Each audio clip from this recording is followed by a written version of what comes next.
Good morning students. BA second year की आज की हम इस क्लास में अभी समय या परंपराओं के बारे में चर्चा करेंगे। इससे पहले तक हम ब्रिटेन के संविधान के बारे में पढ़ चुके हैं कि ब्रिटेन का संविधान एक लिखित संविधान है। परंपराएं ब्रिटेन के संविधान की बहुत बड़ी स्रोत है। जितना महत्व ब्रिटिश स्रोतों में परंपराओं को प्राप्त है उतना महत्व किसी और चीज को प्राप्त नहीं है। यह मैंने कथन लिख रखा है कि परंपराएं कानून के सूखे ढांचे पर मांस चढ़ाने का काम करती हैं। तो ये जो कथन है वो ऑग और जिंक का है। कथन ऑग और जिंक, इन्होंने कहा कि परंपराएं कानून के सूखे ढांचे पर मांस चढ़ाने का काम करती हैं। इसका मतलब है कि परंपराएं ब्रिटिश राजनीतिक इतिहास में बहुत महत्वपूर्ण स्थान रखती हैं। केवल राजनीतिक जीवन ही नहीं बल्कि सामाजिक, धार्मिक, आर्थिक जीवन में परंपराओं का बहुत ज्यादा महत्व है। आज इसकी हम चर्चा करेंगे और जिस तरह से चीजें बताई गई हैं उसी तरह से आपको भी लिखना है। मैटर बहुत सीमित रहेगा आपके लिए और लिखना उसी हिसाब से है आपको।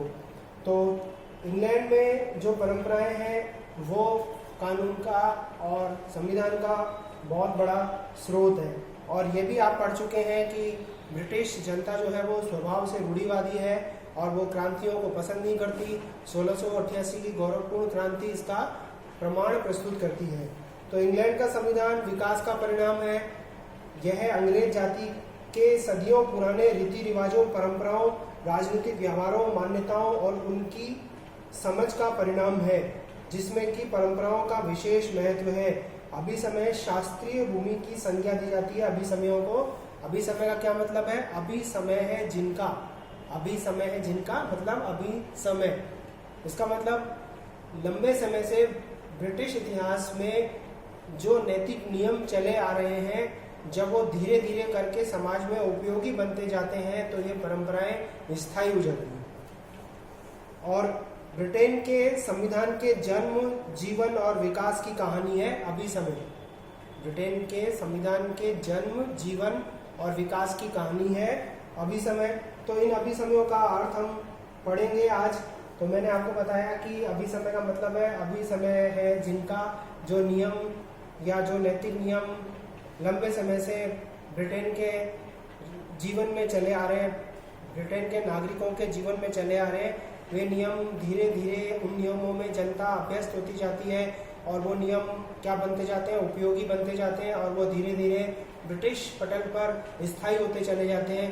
उन्हीं को हम क्या कहते हैं? परंपराएं कहते हैं या उनको हम अभी समय कहते हैं। केवल ब्रिटेन ही ऐसा देश नहीं है जहाँ पर इस तरह की चीज हमको देखने को मिलती है। हाँ, इतना जरूर हम कह सकते हैं कि ब्रिटेन में अधिक रूप से अभी समय या परंपराओं या प्रथाओं या रूढ़ियों का हमें प्रभाव देखने को मिलता है। दूसरे देशों में भी परंपराएं, रूढ़ियां, प्रथाएं सभी मौजूद है, लेकिन इतना महत्व जितना कि ब्रिटेन में है उतना महत्व इन देशों में नहीं है। तो अपन पहले देखते हैं कि इसकी अर्थ और इसकी परिभाषाएं। लेकिन उससे पहले यह भी जानना जरूरी है कि ब्रिटिश संविधान में परंपराओं का बहुत महत्वपूर्ण योग रहा है और इन्होंने संविधान की कार्यविधि को बहुत अधिक प्रभावित किया है। ये परंपराएं न तो कानून है और न ही इन्हें न्यायालयों द्वारा मान्यता प्राप्त है। मतलब परंपराओं को अपन कानून नहीं कहते, लेकिन फिर भी ये कहा जाता है कि जब परंपराएं टूटती है तो कानून भी टूट जाते हैं। ये इसलिए है क्योंकि इनके पीछे जन समर्थन है, जन सहमति है। जब जनता उन्हें स्वीकार कर रही है तो राजनीतिक दल और जो निम्न सदन है वो उसको अस्वीकार नहीं कर सकता। तो परंपराएं कानून तो नहीं है और इनके पालन नहीं करने पर न्यायालय व्यक्ति को दंडित भी नहीं करता और इन्हें जबरदस्ती पालन करने के लिए व्यक्ति को बाधित भी नहीं कर सकता। लेकिन फिर भी परंपराओं का अपना महत्व है। डाइसी कहता है परंपराएं नैतिकता के आदेश है। नैतिकता के आदेश है परंपराएं, नैतिकता के आदेश। परंपराएं क्या है? नैतिकता के आदेश है। ये कौन कहता है? डाइसी कहता है। अलग अलग विद्वानों के अलग अलग मत हैं। जैसे मैंने कहा भी कि नैतिकता के नियम है। अब ये नैतिकता के नियम राजनीतिक क्षेत्र में भी हो सकते हैं, सामाजिक क्षेत्र में हो सकते हैं, धार्मिक क्षेत्र में हो सकते हैं। तो अलग अलग क्षेत्रों में जो नैतिकता के आदेश है उनको डाइसी ने क्या कहा? अभी समय या परंपरा कहा। फिर उसके बाद हरमन फाइनर ने इन्हें राजनीतिक आचरण के नियम बताया। हरमन फाइनर, राजनीतिक आचरण के नियम, राजनीतिक आचरण के नियम हरमन फाइनर ने इसे राजनीतिक आचरण के नियम बताया है। राजनीतिक आचरण के नियम मतलब राजनीतिक दल और सत्ताधारी किस तरीके से शासन का संचालन करेंगे, प्रशासन की व्यवस्था को देखेंगे, उसके ऊपर हरमन फाइनर ने कहा कि ये राजनीतिक आचरण के नियम है। परंपराएं क्या है? राजनीतिक आचरण के नियम है। इसके अलावा अलिखित सूत्रों की संज्ञा मिल ने दी है। J.S. मिल अलिखित सूत्र की संज्ञा दी है। अलिखित सूत्र J.S. मिल क्या कहता है इनको? अलिखित सूत्र मतलब एक ऐसा फॉर्मूला है जो लिखा हुआ नहीं है लेकिन फिर भी ब्रिटिश जनमानस में गहराई के साथ में बसा हुआ है। तो J.S. मिल, हरमन फाइनर, डाइसी, इसके अलावा जेनिक्स ने भी इस प्रकार की बात कही है। राजनीतिक नैतिकता के नियम इनको अपन कह सकते हैं। राजनीतिक नैतिकता के नियम, राजनीतिक नैतिकता के नियम भी इनको कहा जा सकता है।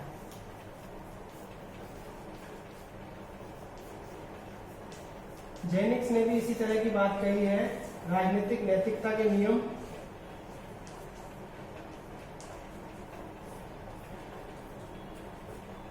जेनिक्स, डाइसी, हरमन फाइनर, J.S. मिल, इन सब ने अलग अलग बातें कही हैं और निष्कर्ष के तौर पर हम क्या कह सकते हैं कि परंपराएं राजनीतिक जीवन की आदतें हैं। परंपराएं राजनीतिक जीवन की आदतें हैं। राजनीतिक जीवन की आदतें, परंपराएं।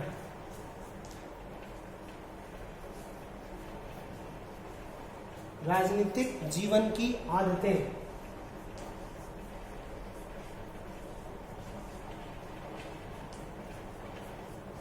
इनको अपन निष्कर्ष के तौर पर कह सकते हैं कि परंपराएं क्या है? राजनीतिक जीवन की आदतें हैं। तो इस तरह की बात अपन यहाँ देख सकते हैं। अब देखिए कि अभिसमयों की उत्पत्ति या उदय के क्या कारण है। अभिसमय की उत्पत्ति या उदय के क्या कारण है? तो सबसे पहला कारण बताया गया है कानून की रिक्तता को भरने के लिए। जैसे मैंने आपसे कहा था कि यहाँ मैंने लिखा कि परंपराएं कानून के सूखे ढांचे पर मांस चढ़ाने का काम करती हैं। तो उदय का कारण क्या है इसका? उदय का कारण, उदय के कारण परंपराओं के कानून की रिक्तता उसको भरने के लिए किसका जन्म हुआ है? परंपराओं का। कानून की रिक्तता को भरने के लिए, या कानून अगर समय के हिसाब से परिवर्तित नहीं हुआ है और उसमें परिवर्तन की आवश्यकता है लेकिन फिर भी परिवर्तन नहीं किया जा रहा, तो परंपराएं इस रिक्तता को भरने का काम करती हैं। इसके बाद कानूनी संरचना और वैधानिक विचारता में अनुकूलता स्थापित करने के लिए परंपराओं का जन्म हुआ है। कानूनी संरचना और वैधानिक विचारधारा में समन्वय स्थापित करने के लिए परंपराओं का जन्म हुआ है। इसका उदाहरण दिया गया है कि इंग्लैंड की कानूनी संरचना राजतंत्रीय है जबकि प्रचलित विचारधारा प्रजातंत्रीय है। मतलब सैद्धांतिक तौर पर इंग्लैंड क्या है? राजतंत्रात्मक व्यवस्था वाला देश है, लेकिन व्यवहार में वह लोकतंत्रीय व्यवस्था वाला देश है और राजतंत्र या मोनार्की कभी भी डेमोक्रेसी में बाधक नहीं बना है और राजा जनता के लिए क्या है? पूजनीय है। तो ये जो अंतर है कानूनी संरचना और वैधानिक विचारधारा में, कानूनी संरचना तो क्या बताती है कि इंग्लैंड में क्या है? राजतंत्र है। कानूनी संरचना क्या बताती है कि इंग्लैंड में राजतंत्र है, लेकिन वैधानिक विचारधारा वो क्या बताती है कि व्यवहार में वहां पर लोकतंत्र है। तो कानूनी संरचना और वैधानिक विचारधारा में समन्वय स्थापित करने के लिए किसकी स्थापना की गई? परंपराओं की स्थापना की गई। और स्थापना नहीं की गई बल्कि हमें यूं कहना चाहिए कि स्वभावतः वहां पर लोगों के जीवन में आचरण के जो नियम, लोगों के जीवन में आचरण के जो नियम धीरे धीरे स्थायी होते गए। वो नियम ही क्या बन गए? अभिसमय है, जिनका लोगों के आचरण में जो नियम, जो नैतिक नियम धीरे धीरे उपयोगी बने और फिर स्थायी हुए, उन्हीं को हम परंपरा, रूढ़ी, प्रथा या अभिसमय का नाम देते हैं। अब देखिए कि परंपरा की विशेषताएं या अभिसमय की जो विशेषताएं हैं, या स्पेस कम है थोड़ा सा इसलिए मैं नहीं लिख पा रहा यहाँ पर, लेकिन फिर भी आपको विशेषताएं बता दूं कि परंपराएं या परंपराओं का स्रोत संसद की जो कानून निर्माण की जो शक्ति है वो नहीं है, बल्कि परंपराएं तो धीरे धीरे अस्तित्व में आई है। जब नैतिकता के लिए नियम, व्यक्ति नैतिकता के नियमों का आदी हो जाता है और वो उपयोगी बन जाते हैं, तो परंपराएं स्थापित हो जाती हैं। दूसरी बात, परंपराओं से लाभ मिलता है। लाभ किस रूप में कि परंपराओं पर संविधान आधारित है, परंपराओं पर कानून आधारित है, परंपराओं पर लोगों का दैनिक जीवन आधारित है। तो परंपराओं के उपयोगी और लाभकारी होने से भी परंपराएं जो हैं वो हमें अस्तित्व में दिखाई देती हैं। तीसरी बात इसमें कि संवैधानिक मान्यता तो प्राप्त नहीं है परंपराओं को, लेकिन फिर भी जनादेश परंपराओं के साथ होता है, इसलिए परंपराएं अस्तित्व में रहती हैं और परंपराओं का पालन होता है। अब परंपराओं का पालन क्यों किया जाता है, इसके ऊपर डाइसी का मत क्या है, अलग अलग विद्वानों ने मत दिए। डाइसी का मत है, लॉवेल का मत है और इसके अलावा लास्की का मत है। 3 प्रकार के विद्वान। डाइसी क्या कहता है कि परंपराएं व कानून दोनों परस्पर गुथे हुए हैं। परंपराएं कानून परस्पर गुथे हुए हैं। इसका उदाहरण है कि परंपराएं कानून के सूखे ढांचे पर मांस चढ़ाने का काम करती हैं। मतलब अपन ये कह सकते हैं कि ढांचा जो है वो तो परंपरा है और उस ढांचे के ऊपर जो आवरण चढ़ा हुआ है वो क्या है, कानून है। यदि परंपरा का उल्लंघन होता है तो कानून का भी उल्लंघन होता है। चूंकि कानून का उल्लंघन नहीं किया जा सकता तो परंपरा का अनिवार्य रूप से पालन होता है। तो दोनों एक दूसरे से मिले हुए हैं और परंपराएं कानून के सूखे ढांचे पर मांस चढ़ाने का काम करती हैं। जैसे संसद की बैठक वर्ष में एक बार अवश्य होनी चाहिए और यह देख सकते हैं कि संसद की बैठक को वर्ष में एक बार अवश्य बुलाया जाता है, वरना कानून के टूटने की संभावना रहती है, इसलिए परंपरा का पालन होता है। तो कानून परंपरा में और परंपरा कानून में गुथी हुई है। इस कारण से डाइसी ने परंपराओं के पालन का आधार बताया है।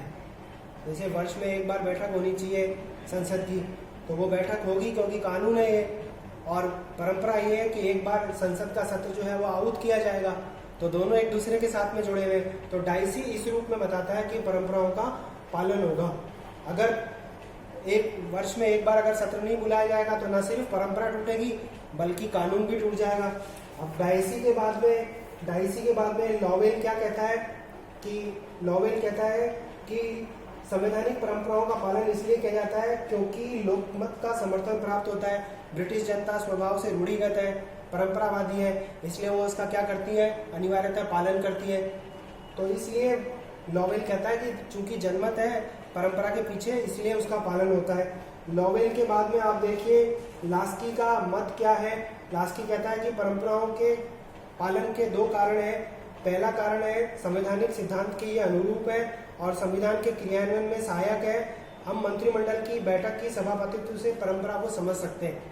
पहले कारण के संबंध में लास्की क्या कहता है कि जॉर्ज प्रथम और जॉर्ज द्वितीय जो थे वो हेनोवर वंश के थे, उनको अंग्रेजी भाषा का ज्ञान नहीं था और वो ब्रिटिश राजनीति में रुचि भी नहीं रखते थे, इसलिए उन्होंने मंत्रिमंडल की बैठकों की अध्यक्षता करना बंद कर दिया।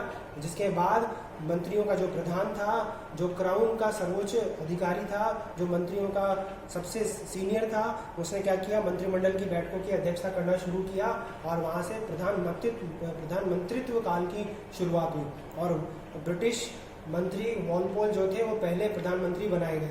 फिर एक और परंपरा यहाँ पर स्थापित हुई कि अगर निम्न सदन में वो अपना बहुमत खो देता है तो प्रधानमंत्री और मंत्रिमंडल को अपने पद से त्यागपत्र देना पड़ता है। तो इसलिए वो कह रहा है कि परंपरा का पालन होता है। फिर इसके बाद में दूसरा कारण क्या बताया परंपरा के पालन का या परंपरा के सम्मान का, कि सब राजनीतिक दल जो होते हैं वो देश के सामाजिक व राजनीतिक ढांचे की आधारभूत बातों के विषयों में एकमत होते हैं। चूंकि जनता परंपराओं का पालन करती है, उनका सम्मान करती है, तो राजनीतिक दलों को भी परंपराओं का सम्मान और पालन करना पड़ता है। और जो कानून वो बैठकर संसद में बनाते हैं, उनको बनाते समय वो परंपराओं को ध्यान में रखते हैं कि कोई परंपरा टूटे नहीं, और परंपरा अगर टूटेगी तो ब्रिटिश जनता उस कानून को स्वीकार नहीं करेगी और जिसने वो कानून बनाया है उसकी सत्ता भी खतरे में पड़ जाएगी। तो इस तरीके से लॉवेल का मत जो है वो सर्वाधिक उपयुक्त है। यहाँ पर लास्की ने अपना मत दिया और डाइसी ने मत दिया। डाइसी और लास्की के मत तो अधूरे हैं, लेकिन लॉवेल का मत जो है वो यहाँ पर उपयुक्त प्रतीत होता है। तो परंपराओं का पालन क्यों होता है, इसके पीछे मैंने आपको बताया है कारण। अब परंपराओं के पीछे परंपराओं का महत्व क्या है, या विविध विचारकों के विचारों से स्पष्ट है कि परंपराओं की मान्यता के अनेक कारण हैं। इसके पीछे मान्यताओं के पीछे कारण है, पहला उपयोगिता, कि वो उपयोगी है सामाजिक जीवन में, राजनीतिक जीवन में, आर्थिक जीवन में। यहाँ मैंने लिखा राजनीतिक जीवन की आदतें हैं परंपराएं। समस्त राजनीतिक जीवन परंपराओं से संचालित होता है। राजनीतिक दल परंपराओं का सम्मान करते हैं। परंपराओं के विरुद्ध कानूनों का निर्माण नहीं हो सकता। अगर ऐसा होता है तो जनता उन कानूनों को स्वीकार नहीं करती। संविधान को वो संचालित करता है, परंपरा संविधान को संचालित करती है। पूरा संविधान जो कि अलिखित है वो परंपराओं पर आधारित है, तो उपयोगिता कैसी नहीं है।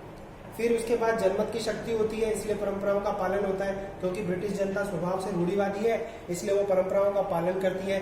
और परंपराएं क्या है, जो दैनिक आचरण के वे नियम हैं जो स्वभावतः ब्रिटिश जनता उनका पालन करती रहती है। धीरे धीरे वो उपयोगी बनते जाते हैं और वो नियम जिनकी जनता उपयोगी हो गई है वो धीरे धीरे क्या बन जाते हैं, अभी समय का रूप धारण कर लेते हैं। राजनीतिक व सामाजिक ढांचे के अनुरूप है, मतलब समाज में और राजनीतिक पक्ष में हम क्या पाते हैं, परंपराओं का पालन होते हुए देखते हैं। संसद में कानूनों का निर्माण, राजनीतिक दलों का आचरण या नेताओं का आचरण परंपराओं के अनुरूप होता है, परंपराओं के विपरीत नहीं होता। फिर परंपराओं पर राजनीतिक दलों की सहमति होती है, क्योंकि जनता उनको स्वीकार करती है तो राजनीतिक दल उनके विरुद्ध कैसे जा सकते हैं। फिर ब्रिटिश जनता की जो जागरूकता है, ब्रिटिश जनता का जो रूढ़िगत स्वभाव है, उसने क्या किया, परंपराओं के पालन का एक आधार तैयार किया कि दल, राजनीतिक दल और संसद का जो निम्न सदन है वो इसका क्या करता है, परंपराओं का सम्मान करता है। तो ये सब परंपराओं के मतलब कानून की शक्ति नहीं है, लेकिन जनमत की शक्ति है, उससे भी बड़ी शक्ति है, इसके कारण परंपराओं का पालन होता है। तो आज हमने ब्रिटेन के संविधान के इतिहास और ब्रिटेन के संविधान के संबंध में एक बहुत बड़ी चीज पढ़ी, और वो क्या है, परंपरा, अभिसमय, रूढ़ी या प्रथा, जिसमें हमने पढ़ा कि उसका अर्थ क्या है, उसकी विशेषताएं क्या हैं, इसका जन्म क्यों हुआ और इसका महत्व क्या है। तो आज हमारे लिए पर्याप्त है, अब हम कल पढ़ेंगे।